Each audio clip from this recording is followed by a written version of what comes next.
activating the door to knock these dudes out. I need it, I want it. Freeze! I'm thirsty.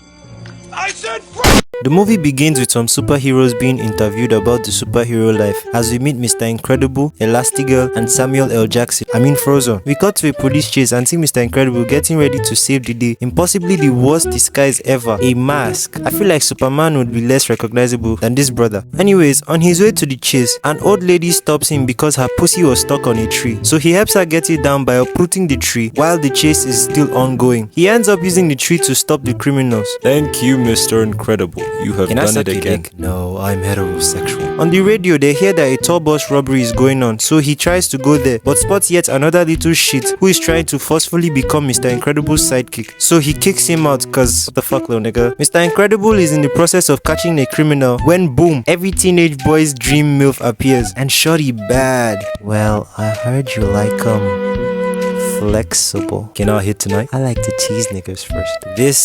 This is why I like older women. We see some random guy attempt offing himself, but Mr. Incredible obviously saves him. But then another criminal yet again, like this is the third one in a day. What type of city is this? In comes Incrediboy, low-key trying to help, but then he gets a bomb strapped to his ass and he's about to be blown up. But Mr. Incredible tries to save him, so he holds on to his cape and flies for a bit. He gets the bomb off him and he ends up dropping on and destroying some train tracks. And again, Mr. Incredible has to save the day. So he tries to stop the train and he actually does. He snitches on the kid and heads to a church. Turns out it's his wedding day to none other than Elastigirl. It should have been me, not him! It's not. But then shit hits the fan when the nigga who Mr. Incredible saved from offing himself sues him because he didn't want to be saved. Mr. Incredible also got sued for saving the people on board the train that he stopped from crashing. This caused a chain reaction of many other superheroes getting sued, and after a bunch of protests, superheroes got banned. Cut to 15 years later and we see Bob working at an insurance company helping some old lady. We then see his short chimpanzee looking ass boss being a pain in the ass because he actually helps clients, which I guess the company is not supposed to do for some reason. We cut to Mrs. Incredible, Helen, at the principal's office because her son Dash is a little prankster. His teacher, whose head looks like that Aquaman villain's helmet, pulls out some camera footage as evidence against the kid, but his superpower is super speed, so he moves too fast in the clip and the principal ended up seeing nothing, and obviously he didn't believe the teacher. Bernie. Don't Bernie me! This little rat is guilty! You and your son can go now, Mrs. Parker. We cut to this creepy-eyed gremlin with purple hair crushing on this ginger dude as she turns invisible. And you're trying to tell me he didn't see the floating sweater on the other side of the fence? He's literally looking at it. She turns out to be Bob and Helen's other child, Violet. We then see Bob low-key hating his life as a normal human being. As the family have dinner, Helen snitches on Dash about getting in trouble at school, and Rob is impressed because his son was so fast that even the cameras couldn't catch him. Dash pisses his sister off by talking about her ginger crush, and they end up squaring up. While that's going on, Bob reads in the newspaper that an advocate for superhero rights has gone missing, and as he tries to stop the kids fighting, the baby Jack enjoys every moment of it.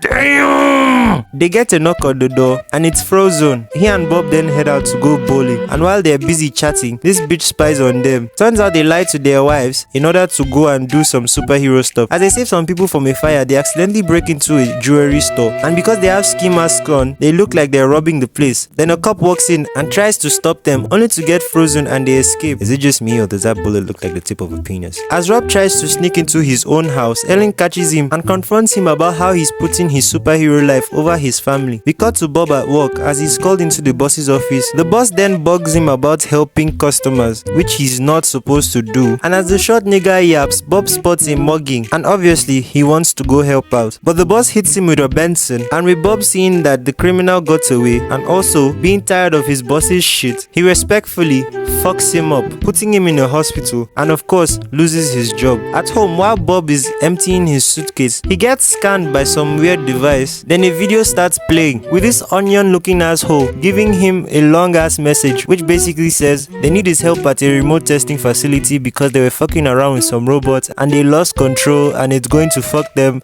and if he helps them they'll give him good money, blah blah blah. He has 24 hours to respond. He tells Helen the company company is sending him to a conference. She ends up believing him and he accepts the job. Onion Head Lady explains the mission in detail to him and he shouldn't destroy the robot but shut it down. And as he's about to get deployed, he loses some aura because of his dartboard. On the island, we see Bob looking for the robot, but then the robot finds him instead and tries to kill him as it learns his moveset relatively quickly. And as they square up some more, they end up in a volcano. And it seems as Helen is about to become a widow and I may have a chance, never mind Bob throws the robot into lava. The robot wasn't destroyed though, as it tries to kill Bob yet again, stretching him out like I stretch Helen's pussy, only for it to fix Bob's back. Bob uses the opportunity to climb into the robot like I climbed into Helen. Okay, I'll stop. The robot, being confused, ends up hitting itself and destroying itself, while Onion Lady and what seems to be her boss spectate the fight and invite him for dinner. As he arrives, he sees her talking to a shady character and he's almost caught, but then he pretends as if he just arrived. He and Mirage then have dinner on this long ass table. They chat for a bit and Bob ends up flying back home and spends some good quality time with his family because of that fat paycheck. He gets a new ride and even a new car for his wife. And again, It should have been me! he ends up getting back in shape and Helen seems to really like this. You like buff guys, Helen? This is me. All this while, Helen still didn't know he lost his job. He goes to this fire-ass crib to visit his former superhero suit designer, Edna, and as she designs his new suit, he requests a cape and she refuses because capes had fucked some other superheroes in the past, literally killing them. We cut to Helen arranging the laundry when she spots a strand of hair on Bob's suit. I don't remember seeing Bob and Mirage ever touching each other, or maybe he did that off camera, I don't know. They get a call on one of those connected landline phones and Helen listens to Bob agreeing to go to a mission tomorrow, but what she hears is this. How soon can you get here? I'll leave tomorrow morning. See you there.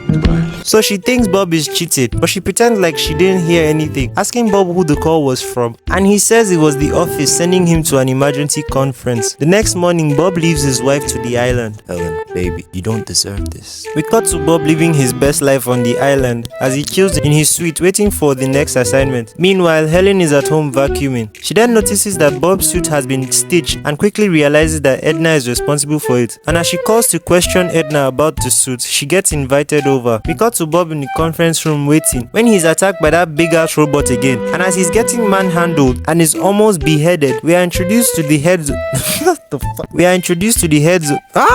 Twice! We are introduced to the head of this operation, the kid who Bob refused to make his sidekick years ago, Syndrome. Who could have seen that coming? He became a villain because he couldn't deal with rejection. This looks familiar. He explains how he got rich by selling weapons and bullies Bob, accidentally throwing him into water that leads to Bob escaping by jumping over a waterfall. Syndrome then drops a bomb into the water, which blows up, pushing Bob into a cave where he finds the skeletal remains of an ex-superhero. Get it? Cause he's dead. Okay, sorry. Syndrome then sends a drone to confirm his kill. We cut to Helen at Edna's house as Edna explains how she made suits for every member of the family, and she also gave her a device that tracks the location of everyone wearing each suit. Helen low-key rants about how they're retired and how Bob could resume superhero secret work behind her back. Edna asks why Bob would keep secrets from her, asking her if she knows where Bob is right now. We then see Bob on the island, hijacking a pod, and that guy is definitely dead, and so are these guys. Bob tries to infiltrate this building by causing a distraction,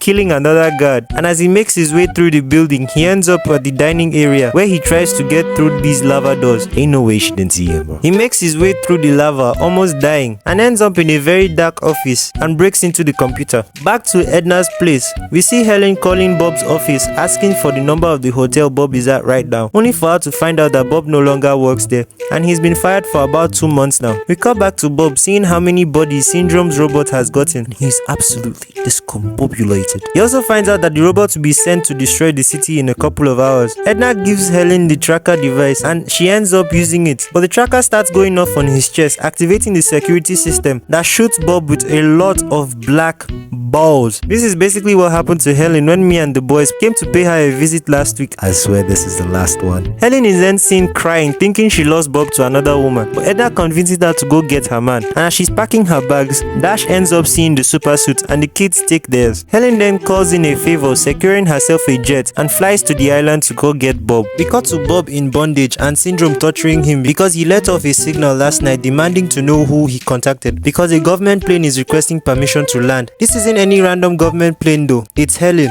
Speaking of Helen, as she finishes suiting up, she finds the kids at the back of the plane and they tell her that they got Jack a babysitter. They are then greeted by some missiles, those annoying ones that lock onto you. And Shorty can fly a plane. You seen this? Helen tells Violet to put a force field around the plane in the most motherly way possible. And because Violet isn't so good with her powers yet, the plane ends up blowing up. Don't worry though, they didn't die. But Bob doesn't know this and he's not happy. He grabs Mirage and threatens Syndrome that if he doesn't let him go, he's going to break her back. But Syndrome knows he's too pussy to do that, so he lets her go. And as Bob cries over the loss of his family, we see Helen stretch into a boat and Dash literally motorboat his mother. They end up on the island and she puts Violet in charge, giving them these shitty masks and tells them to stay safe while she goes to save her husband. She sneaks on a pod and heads into the facility, and this scene happens. As she sneaks around, her legs get stuck, and as she tries to get a key card from a guard, her waist also gets stuck. This nigga spots her and then gets both of them knocked. She kicks this dude, activating the door to knock these dudes out. I need it, I want it. We cut back to the cave and see Dash trying to disobey his mother, and the rocket that will send the robot to the city is being assembled. Dash finds a shaft, which turns out to be under the rocket. So when the rocket starts launching, the fire from it goes through there and almost roasts them. The next morning, the siblings are sleeping together. Then a bird starts talking to them, which turns out to be an alarm. So soldiers are deployed to go hunt them down. Meanwhile, Mirage tries to help Bob escape, only to get choked out on some kinky shit. She tells him that his family isn't dead and that they are on the island. And because he's so happy, he gives her a hug, only to get caught by his wife. You must be Mr. Sinclair.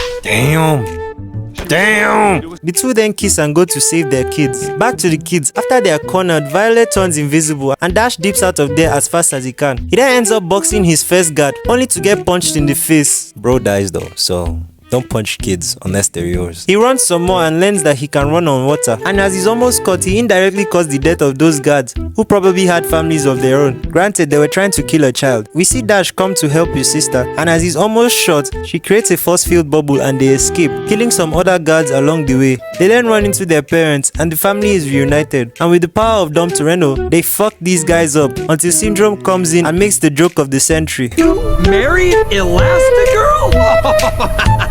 And got busy! He then explains his plans to use the robot to destroy some shit in the city so that he could then show up and take it out, which will make all the people praise him. The robot is then seen fucking the military, and while Bob is giving his emotional speech, Violet escapes and gets them out. Mirage then spots them and decides to help them. We also got blessed with this iconic line. Honey, What? where's my super suit? What? Where is my super suit? And while this lady's kid almost got squashed, Syndrome comes to save the day, using his tech to deceive the people into thinking that he's actually fighting the robot. But the robot is smart, so he knocks the controller out of his hand. Syndrome then flies into a building and knocks himself out. We cut to the family flying back to the city, with Elastigirl being stretched out for the second time this month. They argue a bit about directions and end up parallel parking and somehow not dying. Bob tries to go fight the robot alone, but Helen tells him, "What the fuck, dude? You can't do this alone, blah blah blah." Bob tells her that he can't lose her again and they end up kissing. The kids almost got crushed, but Bob rescues them. In comes Frozone and there he goes. The robot is low-key fucking them, but Bob spots the controller. The kids then try to help. Bob tosses the remote to Dash, who catches it with some impressive football skills. Helen takes out its gun and Frozone tries to help Dash escape with it, but they get hit. Bob tries to grab the remote, but nah. Frozone and Helen end up causing the robot to fall. Then Violet takes the remote. Bob then remembers that the robot's claw is the only thing that can penetrate it, so he tells Helen to press the button again, but she's waiting for the right moment, and boom, they defeat the robot. Syndrome sees the people praising the heroes and he is not happy. On their way home, they listen to the call logs from the babysitter and she thanks them for calling in a replacement, who turns out to be Syndrome, as he tries to kidnap the baby. And the baby did not like this very much, so he starts transforming until he becomes a fucking demon and starts freaking Syndrome out. Bob then throws Helen and she catches her baby. They then parachute down. Bob then hits a car at Syndrome, causing him to get sucked in by the jet engine. And as they almost get blown up, Violet puts a force field around them and this kid enjoyed every moment of it. 3 months later, we see Violet's crush ask her out on a date, and we also see Dash easily win a race. And as a new villain emerges, the family suit up and I assume kick his ass. Moral of the story, Helen is thick as fuck.